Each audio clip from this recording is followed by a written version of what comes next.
ଆମ director sir ପୁରା heroine କି ନେଇ ଲୋକେସନ ହଣ୍ଟିଂ କି ଯାଇଥିଲେ। କୋଉଠି ଲୋକେସନ ହଣ୍ଟିଂ ମାନେ ଯୋଉ ଯୋଉ ଜାଗାରେ ସବୁ ଫିଲ୍ମ ସୁଟିଂ ହୁଏ ନା ସେଇ ଜାଗା ଦେଖିବାକୁ ଯାଇଥିଲେ। ତମର କଣ ସବୁଦିନ ନୂଆ ନୂଆ ଗପ ବାହାରୁଛି? ଚାଲ ଚାଲ ଚାଲ ସୁଶ୍ରୀ Ellora.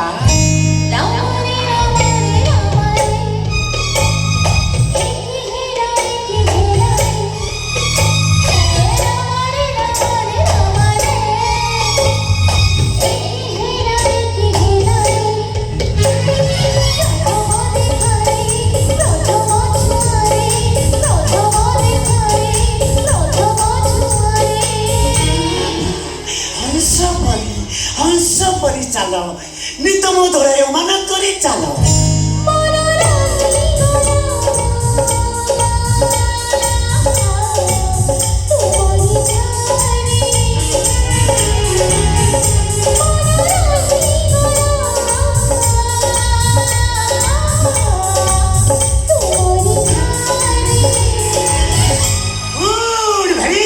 very good one shot okay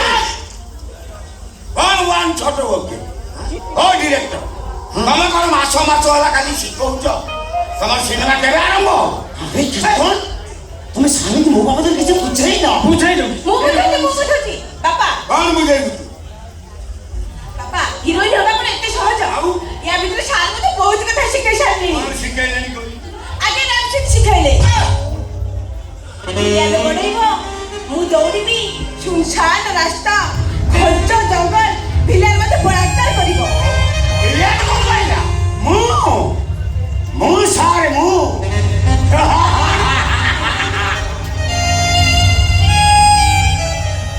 villain, ମୁଁ ହିରୋ, ମୁଁ ଫାଦର, ମୁଁ କମେଡିଆନ, ମୁଁ ସବୁ ସାରେ।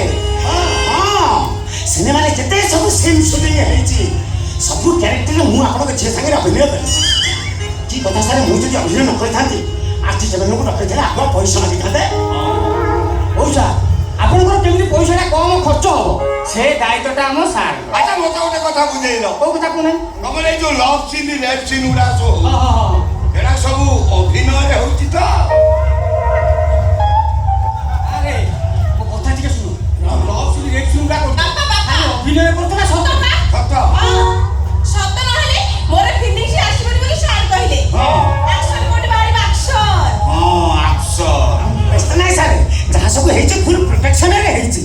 ଭବିଷ୍ୟତରେ ଆପଣଙ୍କ ଝିଅର କିଛି ଅସୁବିଧା ହବ ବାପା ରେପ୍ ସିନ୍ ପୂର୍ବରୁ ସାର୍ ମତେ ଗୋଟି ଗୋଟି କରି ବୁଝେଇଲେ, ତାପରେ ରେପ୍ ସିନ୍ ହେଲା। नो टेंशन फुल मस्ती। ବାପା ଲଭ୍ ସିନ୍ ବି ହେଲା। ଆଗେ ମୁଁ ବାଥରୁମରେ ଗାଧେଇଲି, ତାପରେ ହିରୋ ମତେ ସ୍ୱିମିଂ ପୁଲକୁ ଟେକି ନେଲା। ହିରୋ ବି ଆସିଥିଲା? ଏଇ ସାର୍ ଏ ହିରୋ ଏଇ ସାର୍ ହିରୋ ବି ହେଲେ।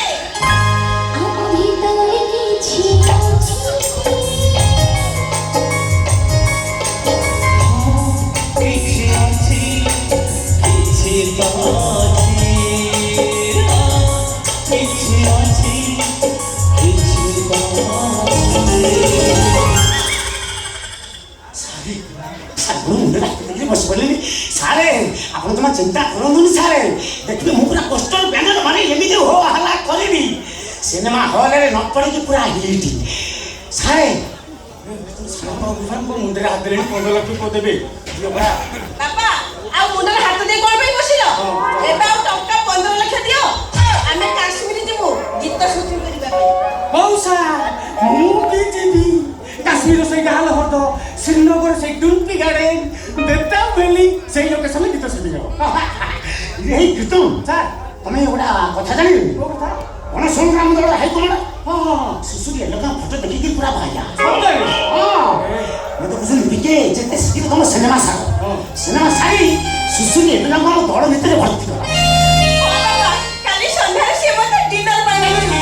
ଆଚ୍ଛା ସାର୍, ଆମେ ତାହେଲେ ଆଗୁଆ ଏଲିନାର ନିର୍ବାଚନ ମଣ୍ଡଳଟା ଫାଇନାଲ। ମୂର୍ଖ ବେ, ମୁଁ ତମକୁ ବାରମ୍ବାର କେତେ ଥର କହିଲି ବେ ଏଲିନା କଣ ଲାଗୁଛ? ନନସେନ୍ସ। ଏଲୋରା ସୁଶ୍ରୀ ଏଲୋରା। ହଁ ସାର୍, ସୁଶ୍ରୀ ଏଲୋରା। ସାର୍ ଯୋଉ ନିର୍ବାଚନ ମଣ୍ଡଳଟା ଫାଇନାଲ ହବ ସେଇ ନିର୍ବାଚନ ମଣ୍ଡଳଟା କାହିଁ ସିନେମା ପଛରେ ପିଟି ଦେଇଯିବ।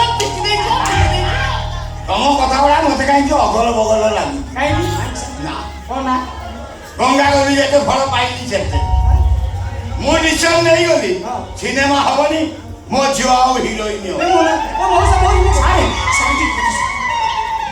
କଣ ମନା କରି ଚାଲି ଦଉଛ ଯଦି ମୁଁ ହିରୋଇନ ହେବି ତାହେଲେ ମୁଁ ବିଷ ପିଇଦେବି ତୋ ଆଗରୁ ମୁଁ ବିଷ ପିଇକି ମରିବି ଏଠି ଆଜ୍ଞା ସିନେମା ହେଲେ ବିଷ ଖାଇବେ ସିନେମା ନହେଲେ ବି ବିଷ ଖାଇବେ ସିନେମାରେ ମୁଁ ଯୋଉ ସବୁ ସିନ୍ ସୁଟିଂ କରିଛି ସେଗୁଡ଼ା ଆଜିରେ ଚାରିଆଡ଼େ ଖେଳିଦେବି ଆଜିରେ ଖେଳିଦେବି